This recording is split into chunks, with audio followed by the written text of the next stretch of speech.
मैं आज आप लोगों को पॉलिटिकल साइंस के इम्पोर्टेंट क्वेश्चन लेकर के आ गया हूँ। देखिए क्वेश्चन बहुत है, आप लोग कमेंट करते हैं, इस तरह से हम भी पढ़ सकते हैं। देखिए अगर वीडियो जाता है या कोई टीचर होते हैं तो क्या होता है कि कुछ ना कुछ पढ़ लेते हैं, अपने से खुद से नहीं हो पाता, इसलिए मैं इसका वीडियो बनाता हूँ। और इसलिए भी बनाता हूँ क्योंकि जो क्वेश्चन इम्पोर्टेंस है, जैसे कि भारत के राष्ट्रपति के संकटकालीन अधिकारों की आलोचनात्मक व्याख्या करें, ये लगा कि बहुत इम्पोर्टेंट है क्योंकि ये भारत को चलाने के लिए जो पावर होती है वो राष्ट्रपति के पास होता है और भारत के प्रथम नागरिक भी होते हैं। तो ये इस हिसाब से ये क्वेश्चन जो है बहुत इम्पोर्टेंट है। तो मैं इस तरह से क्वेश्चन को क्या सेलेक्ट भी करके आया हूँ और सेलेक्ट करके लाता हूँ, और क्वेश्चन आता ही है एग्जाम में इस तरह से जो मैं सेलेक्ट करता हूँ। तो इसलिए आप लोग बस एक बार सुन लेंगे क्योंकि आप तो पढ़ते हैं ही, एक बार सुन लेने से, एक बार फिर से देख लेने से कुछ न कुछ ज़रूर और क्या होता है, याद हो जाता है, रिवाइज हो जाता है। तो चलिए हम लोग देखते हैं कि राष्ट्रपति की स्थिति का कार्य को किस तरह से विवेचना करते हैं। तो संविधान के अनुसार राष्ट्रपति भारत संघ का अध्यक्ष है। किसका अध्यक्ष है? भारत संघ जो भी है, संघ भारत में जितने हैं सब का क्या है, वो अध्यक्ष है। अतः इसलिए संविधान ने राष्ट्रपति का अनेक शक्ति और अधिकारों से सुशोभित किया है। वह इन अधिकारों का उपयोग स्वयं या अपने अधीन के विश्वस्त कर्मचारियों द्वारा कर सकता है, यानी कि ये अपने द्वारा या किसी जो विश्वासी है उनके द्वारा इनका उपयोग कर सकता है पावर का। संविधान ने उसके समस्त कार्यों में परामर्श एवं सहायता पहुंचाने के लिए एक मंत्रिपरिषद की भी स्थापना की है, यानी कि मंत्रिपरिषद भी रहेगा और विचार विमर्श करके कोई योजना को या कोई भी हो कार्य संपादित किया जाएगा। राष्ट्रपति की शक्ति को हम निम्नलिखित शीर्षकों में अध्ययन कर सकते हैं, यानी कि अब हम लोग इसको डिवाइड करके समझते हैं कि कार्यपालिका शक्ति कैसे, मतलब एक्शन लेने वाले शक्ति क्या क्या है। तो संविधान के अनुच्छेद 53 में यह कहा गया है कि भारत संघ की कार्यपालिका शक्ति राष्ट्रपति में निहित है। कार्यपालिका की जितनी शक्ति है वो क्या है, राष्ट्रपति के अंदर निहित है। दूसरे शब्दों में हम यह कह सकते हैं कि राष्ट्रपति को उन सभी विषयों पर कार्यपालिका शक्ति प्राप्त है जिसके संबंध में भारतीय संसद को विधि लॉ बनाने का अधिकार प्राप्त है, यानी कि जो लॉ बन चुका है उसको लागू करने में उसका क्या है, पूरा अधिकार है और पूरा पावर है। राष्ट्रपति की कार्यपालिका शक्ति के अंतर्गत बहुत सी बातें आती है। शासन का सभी कार्य राष्ट्रपति के नाम से ही होता है, जितने भी कार्य होता है देश में वो सब राष्ट्रपति के नाम से ही होता है। सरकार के समस्त निर्णय उसके नाम से ही होते हैं। शासन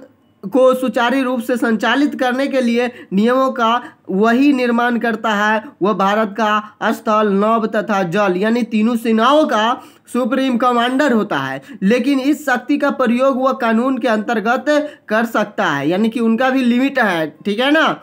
वह स्वयं सेना के सभी पदाधिकारियों को बहाली करता है। युद्ध के समय उसकी शक्ति बहुत बढ़ जाती है। युद्ध की घोषणा तथा विदेशी राज्यों से वह संधि कर सकता है। फिर अगला जो स्टेप है वह है विधायी शक्ति। संसार के किसी भी निर्वाचित राष्ट्रपति को भारत के राष्ट्रपति की तरह विधायी शक्ति नहीं है, यानी विधि पूर्वक नियम कानून वाले। ये शक्तियाँ निम्नलिखित है। भारत के राष्ट्रपति संसद का अभिन्न अंग है, यानी कि उसी का एक अंग है। वह राज्य परिषद में 12 सदस्यों को मनोनीत करता है। उसे लोकसभा के 2 एंग्लो इंडियन सदस्यों को भी मनोनीत करने का अधिकार है। एक वर्ष में कम से कम 2 बार संसद की बैठक का समय और स्थान वही निश्चित करता है। वह संसद के दोनों सदनों को स्थगित कर सकता है तथा लोकसभा को विघटित भी कर सकता है। दोनों सदनों में उसे अपना संदेश भेजने का भी अधिकार है। राष्ट्रपति द्वारा भेजे संदेश पर दोनों सदनों को आवश्यक रूप से विचार करना पड़ता है। दोनों सदनों द्वारा पास किया हुआ विधेयक तब तक कानून नहीं बनता जब तक कि राष्ट्रपति उस पर अपना हस्ताक्षर न कर दे। वास्तव में राष्ट्रपति की ही यह बहुत बड़ी विधायी शक्ति है। राष्ट्रपति को वोटों का भी अधिकार प्राप्त है। वह धन विधेयक को छोड़कर किसी भी विधेयक पर अपनी स्वीकृति दे सकता है और नहीं भी दे सकता है, या उसे संसद के पास फिर से विचार करने के लिए लौटा सकता है। किंतु ये सब विधेयक पुनः संशोधन द्वारा संशोधित होकर या बिना संशोधन के ही मूल रूप में से संसद से पुनः वापस पुनः पास होकर राष्ट्रपति के पास प्रेषित किया जाता है तो उस पर राष्ट्रपति को अपनी स्वीकृति आवश्यक रूप में देनी पड़ती है। यानी कि दोबारा अगर कोई कानून बना, अगर सबकी मर्जी है तो दोबारा अगर ये नियम गया तो उनको स्वीकृति देना पड़ेगा। ये मतलब संविधान में ही लिखा हुआ होगा। राज्यों का सीमा परिवर्तन, उनके नामकरण और वित्त या धन विधेयक के प्रस्तावित होने से पहले राष्ट्रपति से अनुमति लेना आवश्यक है। राष्ट्रपति की अनुमति मिल जाने के बाद ही यह विधेयक संसद में पेश किए जाते हैं। ऐसी व्यवस्था कुछ देशों में है और कुछ में नहीं भी है। वित्तीय शक्ति, अब पैसा का शक्ति कितना है सो देखिए। तो संविधान द्वारा भारत के राष्ट्रपति को वित्तीय क्षेत्र में भी व्यापक तथा पर्याप्त महत्वपूर्ण शक्ति प्रदान की गई है। बजट प्रस्तुत करने का अधिकार राष्ट्रपति को ही है। वित्तीय वर्ष के शुरू में ही राष्ट्रपति संसद के सामने आय व्यय का वितरण रखता है। इस बजट में इस वर्ष का आमदनी और खर्च का हिसाब किताब करता है। फिर राष्ट्रपति की स्वीकृति के बिना कोई धन विधेयक संसद में प्रस्तुत नहीं हो सकता है। अनुदानों की मांग प्रस्तावित करने के लिए पहले राष्ट्रपति की स्वीकृति भी लेनी पड़ती है। भारत की आकस्मिक निधि पर राष्ट्रपति का पूर्ण अधिकार रहता है। आवश्यक पड़ने पर वो शासन को इस निधि की संसद को स्वीकृति के पहले भी धन दे सकता है। इस तरह से इनका जो डिटेल है बहुत है, आप लोग इसको देख सकते हैं।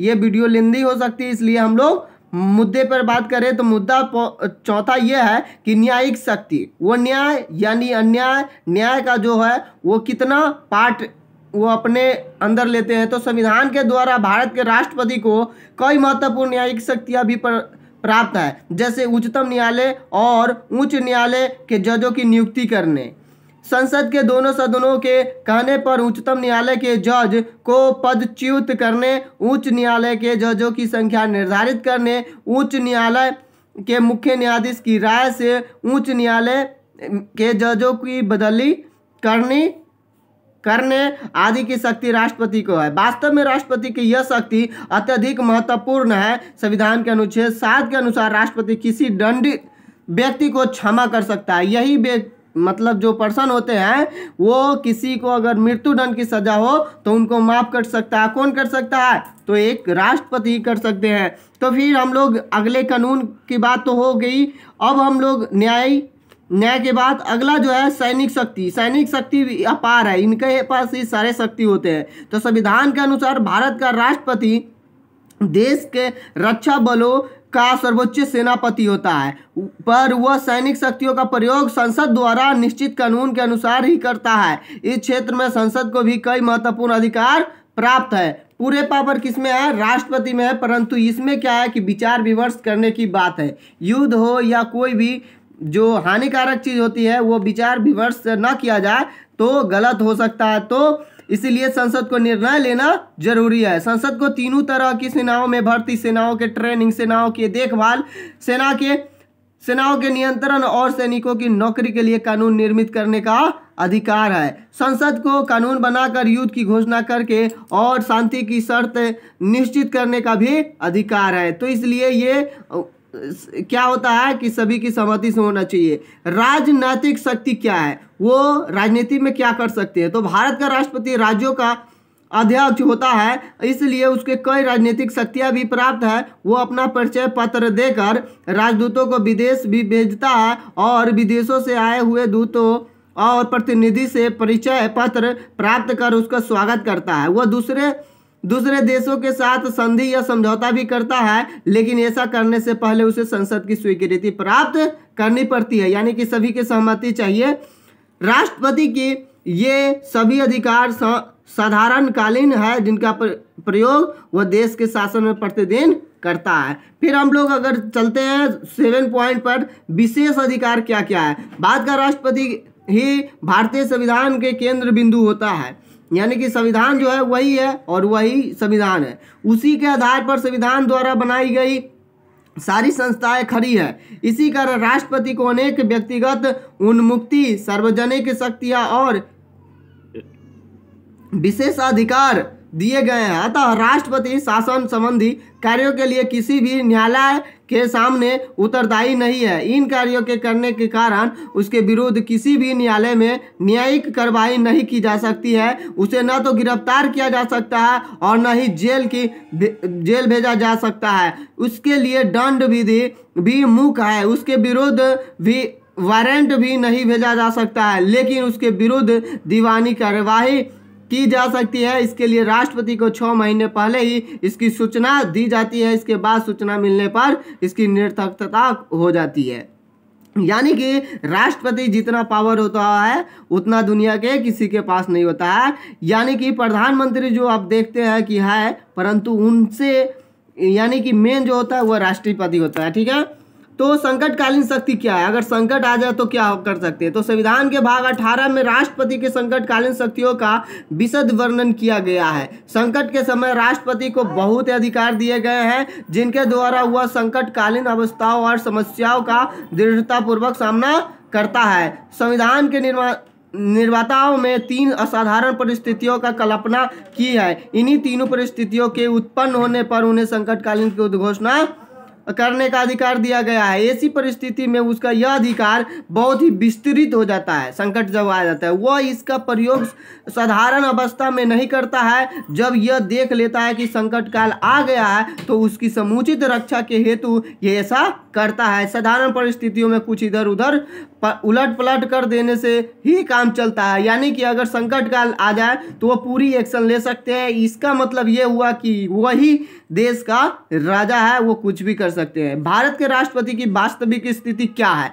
राष्ट्रपति के अधिकारों का ठीक अध्ययन करने से यह ज्ञात हो जाता है कि संविधान द्वारा राष्ट्रपति को अनेक विस्तृत अधिकार दिए गए। वास्तव में उसके ये सब अधिकार अत्यधिक भयपूर्ण है। अगर इन सभी अधिकारों का प्रयोग राष्ट्रपति स्वयं अपनी इच्छा से करता है तो उसमें संदेह नहीं है कि वह अत्यधिक शक्तिशाली बनकर तानाशाह हो जाता है। लेकिन बात ऐसी नहीं है, वह कार्यपालिका का वास्तविक प्रधान बनकर भी अपने अधिकारों का प्रयोग नहीं कर सकता है। यानी कि ये जो कानून इतनी जी पावर दिया गया है वो खुद दिए हुए रहते या इस्तेमाल करते तो तानाशाह बन जाते, परंतु ये जो अधिकार है वो कहाँ से लिया गया है, संविधान से। और संविधान ही इस दुनिया का सबसे समझिए कि सबसे मेन, राष्ट्रपति से भी मेन अगर हम समझते हैं तो वो क्या है, संविधान। संविधान से अगर इधर उधर कोई भी होता है तो उनको बख्शा नहीं जाता है। इसलिए वो रूल जो है वो राष्ट्रपति को, जैसे कि भीष्म ने प्रतिज्ञा किया था कि हाँ जो भी राजा बनेगा मैं उसको क्या करूँगा, सेवा करूंगा और उसके विरुद्ध नहीं जाऊंगा। तो उसी तरह से ये जो है वचन से बंधे हुए हैं, इनको पावर है परंतु गलत इस्तेमाल नहीं कर सकते। अगर करते हैं तो बहुत कुछ हो सकता है, इसलिए वो करते ही नहीं है। ठीक है, वैसी स्थिति है यहाँ पर। तो प्रधान बनकर भी अपने अधिकारों का प्रयोग नहीं कर सकता है। उसकी स्थिति को सही ढंग से आंका जाए तो पता चलता है कि वो संसदीय शासन व्यवस्था का प्रधान है। भारतीय संविधान की आत्मा संसद है, जिसमें राष्ट्र का अध्यक्ष नाम मात्र का प्रमुख होता है। अब देखिए ये संसद क्यों कर देता है, क्योंकि यहीं पर सारा कुछ होता है। क्योंकि यहाँ पर क्या होता है कि ये देश के जो नेता होते हैं वो सब वोट दे करके फिर वहाँ से वहाँ जाते हुए वो क्या होता है, संसद तक पहुँचते हैं। तो इसीलिए वो जो संसद का और 1-2 व्यक्ति होते नहीं है, कई व्यक्ति होते हैं, इसलिए उनका विचार विमर्श करने की सलाह से ही कोई भी कार्य किया जाता है। सबकी सहमति होती है, यानी कि अधिक सहमति होना चाहिए। ठीक है ना, तो वो क्या होता है, कानून बनता है, जैसा कि आप लोग जानते ही होइएगा। तो इस हिसाब से वो पावर भी है। मंत्रिमंडल की स्थापना उनकी सहायता के लिए ही हुई है। संविधान सभा में डॉक्टर अम्बेडकर ने यह संबंध में भाषण देते हुए कहा है कि संविधान में यह स्पष्ट रूप से वर्णन किया है कि राष्ट्रपति की सहायता एवं उनको परामर्श देने के लिए एक मंत्रिपरिषद की व्यवस्था है। अतः राष्ट्रपति के हाथ में केवल नाम मात्र की सत्ता है। यानी कि किसी को भी ये संविधान है पावर पूरा नहीं देता है, क्योंकि अगर किसी एक व्यक्ति को पावर दे दे तो वो बहुत कुछ गलत भी कर सकते हैं। इसलिए घुमा फिरा करके पावर सभी में निहित है, यानी कि संविधान में निहित है। इस बात को आप समझ रहे हैं तो इस आधार पर आप बहुत से कुछ लिख सकते हैं। राष्ट्रपति के मंत्रिपरिषद के राय के अनुसार ही आचरण करना पड़ता है। यह ठीक है कि शासन का सभी कार्य राष्ट्रपति के नाम से ही होता है, लेकिन उत्तरदायित्व मंत्रिपरिषद भी होता है। जबकि संविधान में कहीं भी यह नहीं कहा गया कि राष्ट्रपति के लिए मंत्रियों की मंत्रणा स्वीकार्य करना अनिवार्य है, उसमें नहीं संविधान में लिखा हुआ, परंतु है। उपरोक्त वर्णन के बावजूद यह नहीं समझ लेना चाहिए कि भारत के राष्ट्रपति को कोई अधिकार नहीं है, यह भी नहीं समझना है कि उसको अधिकार नहीं, वो कुछ भी कर सकते हैं, ऐसा बात नहीं है, परंतु हाँ जो लिमिट में है वही कर सकते हैं। वह इंग्लैंड के सम्राट या कनाडा तथा ऑस्ट्रेलिया के गवर्नर जनरल की बात ही केवल दिखावे के लिए मिट्टी का महादेव नहीं है, लेकिन वास्तव में वो शक्तिशाली है। इस उसकी शक्ति की वास्तविकता तो संकट काल में ही झलकती है। अगर संकट काल आ जाए तो एक्शन लेती है, किसी का वो नहीं सुनते हैं, तब उनका मतलब देखा जाता है। अतः हम इस निष्कर्ष पर पहुंचते हैं कि राष्ट्रपति के हाथ में वास्तविक शक्ति नहीं है, वह सिर्फ संवैधानिक प्रधान होता है। वास्तविक सत्ता तो मंत्रिपरिषद के हाथों में सिमटी हुई है, उसकी समस्त अधिकारों का प्रयोग मंत्रिपरिषद ही करती है, लेकिन इसका अर्थ यह नहीं है कि उनके पास पावर नहीं है, राजनीतिक जीवन में उसका कोई महत्व नहीं है। भारत में तो बहुत कुछ उसके व्यक्तित्व, चरित्र, चातुर्य और अनुभव पर भी निर्भर करता है। स्वर्गीय प्रधानमंत्री जवाहरलाल नेहरू ने कहा था कि अर्थात हमने अपने राष्ट्रपति को कोई वास्तविक शक्ति न दी है, लेकिन हमने उनको पद को महान पदाधिकारी और आदरणीय बना दिया है, जैसे कि फ्रांस, रूस, अमेरिका, कनाडा आदि राज्यों में है। तो इस तरह से आप लोग देखे हैं कि वीडियो बहुत लेंदी हो गया, परंतु पढ़ने में बहुत इंटरेस्ट आया। आप लोग अगर इस तरह से पढ़े हैं, एक बार सुने हैं, तो आशा करता हूँ कि मैं आप लोग अच्छा से लिख के आएंगे। तो फिर मिलते हैं नेक्स्ट वीडियो में, तब तक आप लोग मस्ती से पढ़ाई कीजिए। Thank you for watching.